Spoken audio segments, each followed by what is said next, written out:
नमस्कार, जनता टीवी देख रहे हैं आप और आपके साथ मैं हूं रितेश कुमार गौतम। करवा चौथ की तैयारी में बाजार पूरी तरह से सजे हुए हैं। कल करवा चौथ पर्व पूरे देश में मनाया जाएगा, जिसके लिए घरों और बाजारों में रौनक देखने को मिल रही है।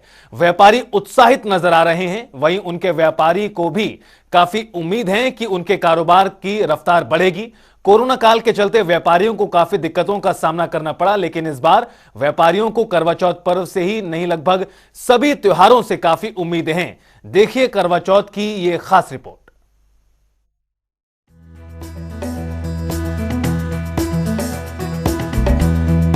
2 साल के बाद करवा चौथ का त्योहार लोगों में काफी उत्साह लेकर आया है। लोग इसकी तैयारी में अभी से लग गए हैं। उत्तर भारत का प्रमुख पर्व होने के बावजूद इसने सभी राज्यों की महिलाओं में अपनी खास जगह बना ली है। प्रेम का प्रतीक यह पर्व पूरे देश में बड़े धूमधाम से मनाया जाता है।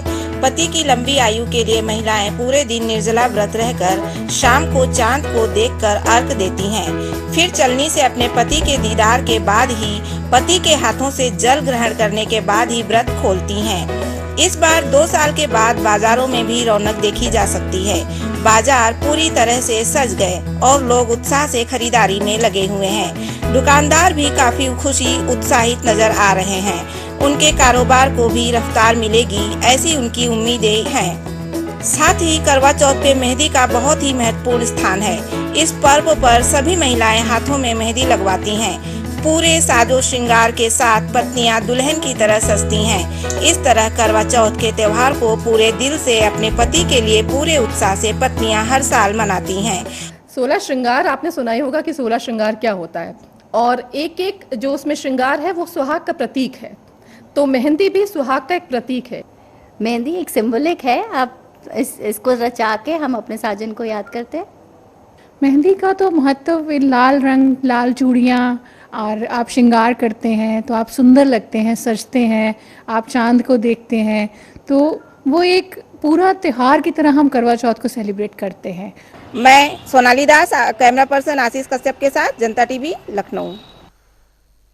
सनातन धर्म में करवा चौथ का बहुत महत्व है। हर साल इसे कार्तिक मास की कृष्ण पक्ष की चतुर्थी तिथि को रखा जाता है। करवा चौथ के दिन महिलाएं अपने पति की लंबी आयु के लिए निर्जला उपवास रखती हैं और शाम के समय चंद्रमा के दर्शन करने के बाद पति के हाथ से जल ग्रहण कर व्रत का पारण करती हैं। लेकिन करवा चौथ की परंपराओं में समय के साथ नए बदलाव भी देखे जा रहे हैं। धार्मिक के साथ करवा चौथ ग्लैमर और फैशनेबल त्योहार बनता जा रहा है। महिलाओं में सजने संवरने का क्रेज अब बढ़ रहा है। अब व्रत के तरीके में भी लचीलापन आने लगा है।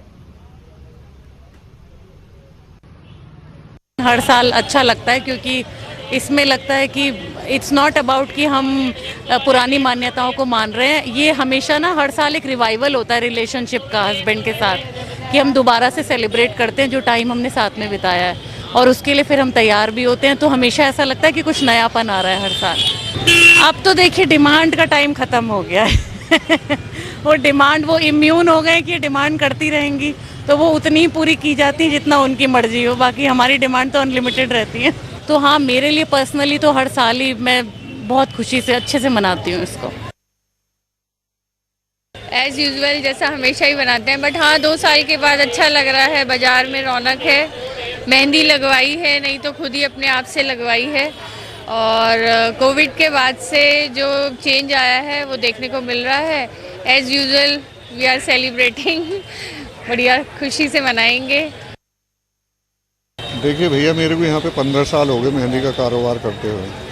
पिछले 2 साल तो बहुत ही गंदे गए, जिसमें हमारा कोई भी कारोबार ही नहीं हुआ है। इस बार ही थोड़ा रेस्पॉन्स अच्छा लग रहा है कि कार आ रहे हैं, ग्राहक भी आ रहे हैं, दुकानदारी भी चल रही है। मेहंदी लगवाने का एक क्रेज़ 2 साल बाद दोबारा से कस्टमर के अंदर जागा है।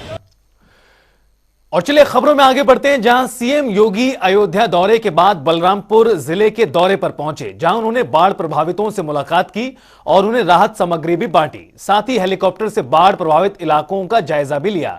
सीएम योगी ने इस दौरान संबोधित करते हुए कहा कि इस साल अप्रत्याशित रूप से बाढ़ आई है। विजयदशमी के बाद भारी बारिश होने की वजह से पहले सूखा का संकट था। उन्होंने कहा कि बलरामपुर के 280 गांव बाढ़ की चपेट में हैं। मैंने आज बाढ़ के संबंध में सुबह ही बैठक बुलाई, निर्देश दिए हैं कि बाढ़ प्रभावित क्षेत्रों में पर्याप्त राहत सामग्री उपलब्ध कराई जाए। सीएम योगी ने कहा कि बलरामपुर में संकट ज्यादा है। गोंडा बलरामपुर का मुख्य संपर्क मार्ग कट गया है। इसी तरह उतरौला का संपर्क मार्ग कट गया। मैंने तत्काल राहत देने के निर्देश दिए। जनहानि पर 4 लाख रुपए की आर्थिक सहायता, जिनके घर पूरी तरह से क्षतिग्रस्त हो गए उन्हें मुख्यमंत्री आवास उपलब्ध करवाए जाए। सीएम योगी ने कहा कि निर्देश दिए हैं कि बाढ़ से राहत तत्काल दिया जाए, लापरवाही न बरती जाए। जिनकी फसल बाढ़ में नष्ट हुई उनके लिए सर्वे रिपोर्ट बनाने को भी कहा है। जैसे ही रिपोर्ट आएगी सरकार उस पर फसल हानि की भी मदद करेगी।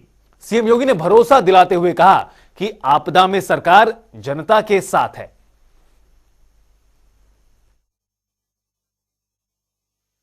देखिए, प्रशासन अपने स्तर पर कार्य कर रहा है, जनप्रतिनिधि भी राहत और बचाव कार्य के लिए लगे हैं और मैं सभी जनप्रतिनिधियों से कहूंगा कि सभी अन्य कार्य स्थगित करते हुए इस समय सभी पीड़ित परिवारों तक राहत सामग्री उपलब्ध करवाएं। जनहानि पर उस पीड़ित परिवार को 4 लाख रुपए की सहायता तत्काल उपलब्ध करवाएं। जिनके मकान पूरी तरह क्षतिग्रस्त हो गए हैं और उनके पास कोई अन्य साधन नहीं, उन्हें मुख्यमंत्री आवास योजना से भी आवास उपलब्ध करवाएं। जिनके मकान आंशिक क्षतिग्रस्त हुए हैं उसकी भी राहत, आपदा राहत में उन्हें आर्थिक सहायता उपलब्ध करवाने की कार्रवाई करें। इसके अलावा भी जनहानि के साथ साथ पशु हानि पर भी उन परिवारों को आर्थिक सहायता दें। सांप के, बिच्छू के काटने से या जंगली जानवर के नुकसान करने पर भी उस परिवार को आर्थिक सहायता उपलब्ध हो और कहीं भी सांप के काटने का या बिच्छू के काटने का कोई भी मामला आता है तत्काल उसे वैक्सीन दे दे। उसके एंटी स्नेक वेनम यानी जो सांप के काटने का इंजेक्शन है और कुत्ते के काटने का इंजेक्शन है वो पहले से ही सभी सामुदायिक स्वास्थ्य केंद्रों में उपलब्ध कराया गया है। लापरवाही इसमें कतई नहीं। बचाव के उपाय किए जाए। बाढ़ का पानी जहां उतर रहा है उन गांवों में तत्काल स्वच्छता, सैनिटाइजेशन की कार्रवाई, छिड़काव की कार्रवाई हो। शुद्ध पेयजल की व्यवस्था वहां पर हो। जहां पर शुद्ध पेयजल तत्काल पहुंचाने में दिक्कत है तो वहां पर एक व्यवस्था जरूर की जाए कि लोगों को पानी गर्म करके पीने के लिए कहें, जिससे कहीं भी किसी को कोई समस्या न आने पाए। आपदा है, इस आपदा का मुकाबला सबको मिलकर के करना चाहिए। इसके साथ ही ये भी व्यवस्था बनाई जा रही है कि जिनकी फसल को नुकसान हुआ है सूखा से या बाढ़ से, उसका भी सर्वे का आदेश किया गया है। रिपोर्ट आते ही हम तत्काल उसके लिए भी आर्थिक सहायता सभी पीड़ित परिवारों को या जो भी बटाईदार हैं उनको सबको उपलब्ध करवाने का कार्य भी करेंगे। आप सभी जिला प्रशासन से मैं कहूंगा कि जो लोग आए हैं इनको इनके घरों तक सुरक्षित पहुंचाने की व्यवस्था हो। जहां पर गांव में भोजन बनाने की व्यवस्था नहीं है वहां पे कम्युनिटी किचन प्रारंभ हो। कम्युनिटी किचन में दिक्कत हो रही है तो उनको लंच पैकेट दोपहर में और शाम को अवश्य उपलब्ध करवाने के साथ साथ शुद्ध पेयजल भी उपलब्ध करवाने की कार्रवाई हो, जिससे किसी भी बाढ़ पीड़ित को कहीं कोई दिक्कत न हो। सरकार आप लोगों के साथ में है और हर संभव सहायता आप सभी को इस अवसर पर कराएगी। यही आश्वस्त करने के लिए मैं आपके बीच में यहाँ पर आया हूँ। आप सभी इस धैर्य के साथ इस आपदा का सामना कर रहे हैं, मैं इसके लिए आप सबका हृदय से अभिनंदन करता हूँ। धन्यवाद। तो वहीं सीएम योगी बाढ़ प्रभावित क्षेत्र श्रावस्ती का दौरा करने भी पहुंचे, जहां उनका भाजपा विधायक पंडित राम फेरन पांडे, पूर्व सांसद पदम सिंह चौधरी, एमएलसी प्रज्ञा त्रिपाठी, जिलाध्यक्ष महेश मिश्रा ने हेलीपैड पर स्वागत किया। जिसके बाद मुख्यमंत्री योगी राम बिहारी बुद्धा इंटर कॉलेज जेतनवन पहुंचकर बाढ़ प्रभावित शरणार्थियों से उन्होंने मुलाकात की और उनको राहत सामग्री का वितरण किया। सीएम योगी ने संबोधन में कहा कि इस मुसीबत में सरकार पीड़ितों के साथ है। डबल इंजन की सरकार हर समय आपके साथ है।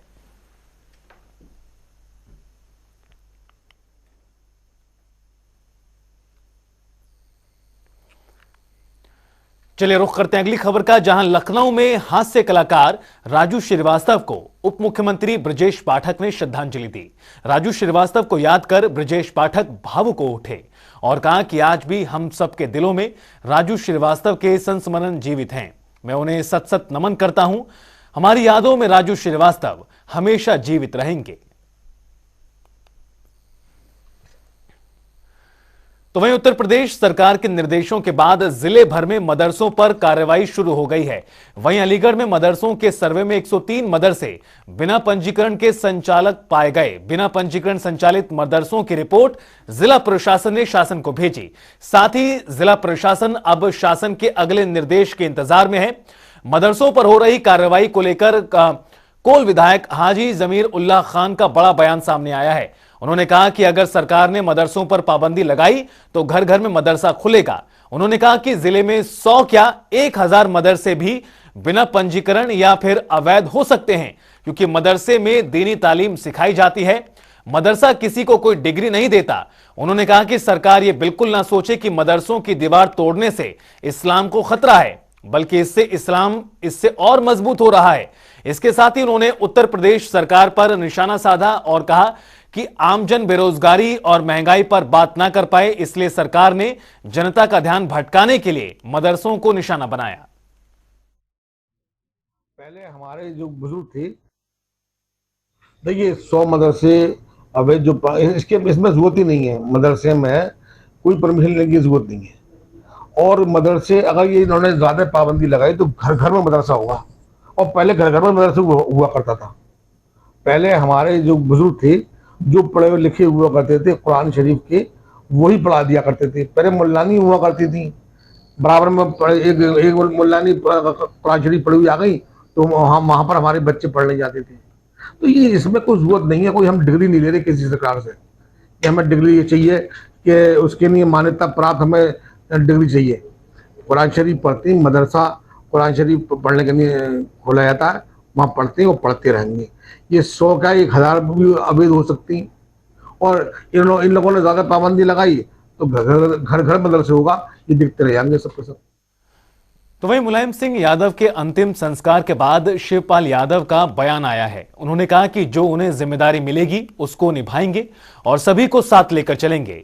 इस तरह से सियासी बयान पर पूर्व केंद्रीय मंत्री और सपा के राष्ट्रीय महासचिव रामजी लाल सुमन का कहना है कि यह मामला अखिलेश और शिवपाल के बीच का है और दोनों के बीच कोई तीसरा नहीं है, इसलिए सारी बातें उनको ही तय करनी है। समाजवादी पार्टी मसले में अखिलेश यादव जो फैसला लेंगे वो माना जाएगा।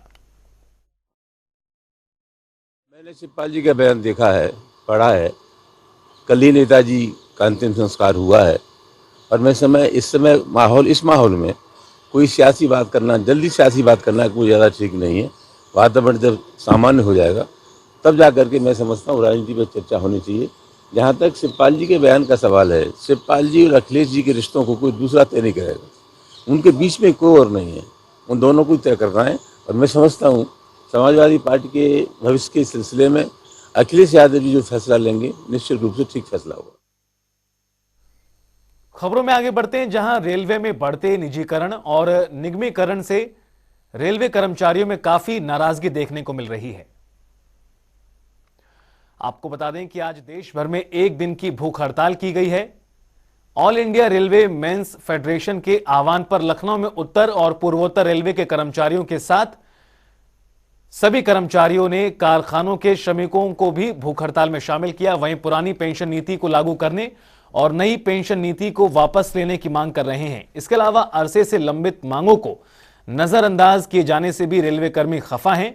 लखनऊ में नॉर्दर्न रेलवे मेंस यूनियन और ANE रेलवे मजदूर यूनियन के तत्वाधान में सभी शाखाओं और मंडल कार्यालय पर भूख हड़ताल कर कर्मचारियों ने विरोध जाहिर किया। यूनियन नेताओं की ओर से चेतावनी भी दी गई है। साथ साथ समस्याओं के समयबद्ध निराकरण की मांग भी की गई प्रशासन के लिए और दबाव बनाने की रणनीति भी अख्तियार की जाएगी।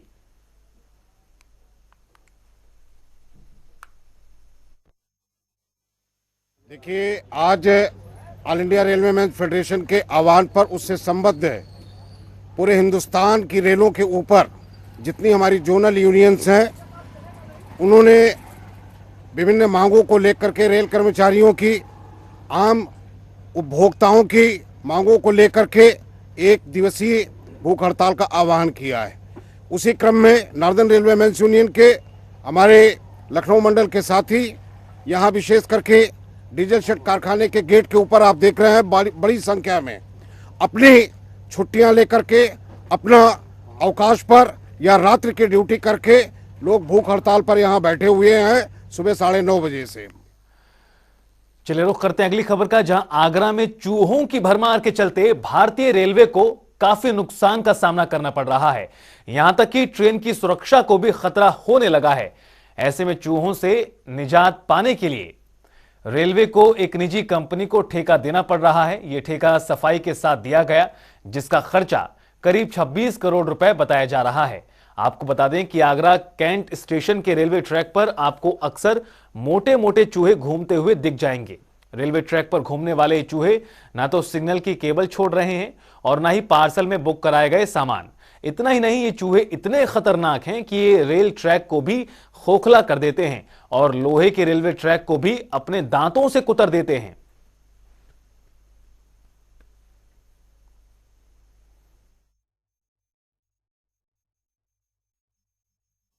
रेलवे स्टेशन पे चूहे की समस्या ज़रूर रहती है। उसको देखते हुए रेलवे स्टेशन पे जो सफाई का कॉन्ट्रैक्ट रहता है, जिसपे अब विशेष ध्यान दिया जाता है, उसमें पेस्ट कंट्रोल, रोडेंट कंट्रोल का भी प्रावधान दिया जाता है और उसके लिए रेलवे पूरा प्रयास करती है कि दवाइयों का छिड़काव, साफ सफाई की व्यवस्था इस प्रकार से हो कि चूहों को कंट्रोल किया जा सके।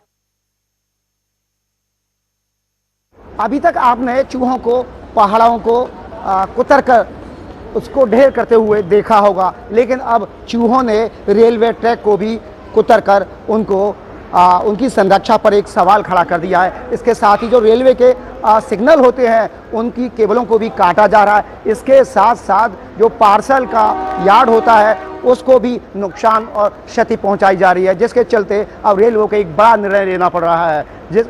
रेलवे आगरा रेल डिवीज़न ने 26 करोड़ का टेंडर किया है चूहों की मुक्ति के लिए और एक किसी प्राइवेट कंपनी को ये टेंडर जारी किया है। और सबसे बड़ा सवाल है, जिस तरीके से पूरे देश के अंदर रेलवे, भारतीय रेलवे लाइफ लाइन के साथ जानी जाती है और उन्हीं रेलवे ट्रैक पर कोई कभी भी बड़ा हादसा हो सकता है, क्योंकि इस समय आगरा कैंट रेलवे स्टेशन आप देख रहे हैं पीछे ये पटरियां हैं। पटरियों के नीचे के जो ज़मीन है उसको कुतर कर जो चूहे हैं उसको बिल्कुल खाली कर देते हैं, खोखला कर देते हैं। अगर इसमें से ट्रेन जाती है या पानी भरा हुआ होता है तो ट्रेन का हादसे का शिकार हो सकती है। और उसके साथ ही जो सिग्नल्स हैं, सिग्नल पे भी किसी भी तरह का सिग्नल ना आने से एक बड़ा हादसा हो सकता है। और जो व्यापारी अपने सामान को इधर से उधर दूसरे शहरों तक पहुंचाने के लिए रेलवे का सहारा लेते हैं तो उनके सामान को भी बड़ी हानि पहुंचाई जा रही है। इसलिए आगरा रेल डिवीजन ने एक बड़ा निर्णय लिया है और 26 करोड़ के माध्यम से निजात दिलाई जाएगी। अब देखना होगा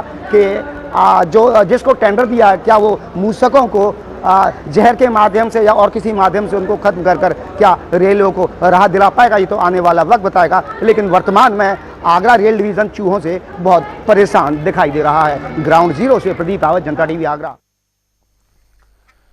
तो वहीं माफिया मुख्तार अंसारी गैंग पर प्रशासन का शिकंजा कसना लगातार जारी है। माफिया और उसके सहयोगियों के अवैध संपत्तियों पर प्रशासन लगातार कार्रवाई कर रहा है। इस कड़ी में आज शहर कोतवाली, गाजीपुर के रजदेपुर देहाती और कपूरपुर क्षेत्र में 4 संपत्तियों पर कुर्की की कार्रवाई की गई। गैंगस्टर एक्ट के तहत मुख्तार के गैंग के IS 191 के सदस्य गणेश दत्त मिश्र की संपत्ति पर पुलिस और राजस्व टीम ने हंटर चलाया। जानकारी के अनुसार मुख्तार के गुर्गे गणेश दत्त मिश्र की 4 संपत्तियों की कीमत करीबन 14 करोड़ 20 लाख रुपए बताई जा रही है। मिली जानकारी के अनुसार 3 से 8.5 महीने के अंदर करीब 63 करोड़ रुपए की संपत्ति कुर्क की जा चुकी है। जिला प्रशासन ने मुनादी पर कुर्की की कार्रवाई की।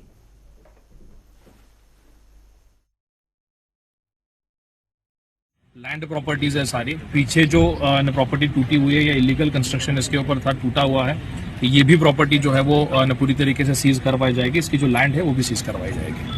अभी तक कुल कितने कार्रवाई हो चुकी है? अभी विगत पिछले 3-3.5 महीने में लगभग 63 करोड़ रुपए की संपत्तियां जो है वो कुर्क कराई गई है। और अगर हम लोग बाकी गोकशी और NDPS और ये सारी चीजें कार्रवाइयां ये करें तो लगभग 70 करोड़ के आसपास की संपत्तियां कुर्क कराई गई।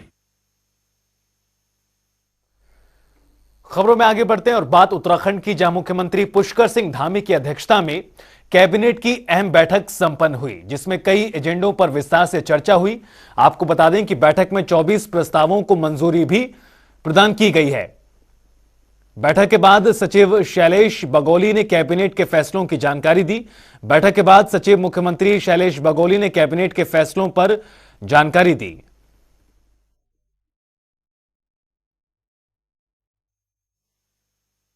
उसमें हमारे 26 मत थे, जिसमें से 2 मत स्थगित हो गए हैं। मैं शेष के बारे में आपको बताना चाहूँगा। पहला मत था हमारा परिवहन विभाग का, जिसमें उत्तराखंड सड़क सुरक्षा कोष नियमावली में परिवर्तन किया गया है। इसमें जो पहले तक ये व्यवस्था थी कि जो कंपाउंडिंग की फीस है उसका 25% जो है उत्तराखंड सड़क सुरक्षा कोष में जाता था, उस 25% की धनराशि को अब 30% करने का माननीय मंत्रिमंडल के द्वारा निर्णय लिया गया है। सुरक्षा कोष को लेकर के था, जिसमें ये निर्णित हुआ कि सड़क सुरक्षा कोष में जो कंपाउंडिंग फीस से 25% धनराशि सड़क सुरक्षा कोष में दी जाती थी, उसको बढ़ाकर 30% करने का माननीय मंत्रिमंडल का निर्णय हुआ। इसके अलावा हमारा दूसरा मत था उत्तराखंड सड़क परिवहन दुर्घटना राहत निधि। इसमें ये निर्णय हुआ है कि अभी तक जो दुर्घटनाएं होती थी और उसमें मृत्यु की दशा में 1 लाख रुपए दिया जाता था, तो माननीय मंत्रिमंडल ने निर्णय किया है कि इस 1 लाख की धनराशि को बढ़ा करके 2 लाख कर दिया जाए। इसके अलावा फिर नेक्स्ट मत था हमारा ये आवास विभाग का। आवास विभाग में जो कमर्शियल जो भी कंस्ट्रक्शंस होते हैं उसमें लैंड यूज चेंज करने के लिए बाहरी क्षेत्रों में, यानी कि जो महायोजना या जो नगर निकाय से बाहर के क्षेत्र हैं उसमें 7.5% और नगर निकायों और महायोजना क्षेत्र के अंतर्गत जो है उसमें लैंड यूज कन्वर्जन करने के लिए, कृषि से लैंड यूज कन्वर्जन करने के लिए 7.5 और 15% की धनराशि है। लेकिन पेट्रोल पंप के लिए उच्चीकरण शुल्क जो है वो 75% दिया जा रहा था, जो कि एक विसंगति थी। उस विसंगति को ठीक करते हुए तो पेट्रोल पंप में भी कमर्शियल कंस्ट्रक्शंस के भांति रेट लागू करने का निर्णय लिया गया। उत्तराखंड न्यायिक सेवा संशोधन नियमावली है। रुकेंगे एक ब्रेक के लिए। जनता टीवी पर खबरों का सफर लगातार जारी है।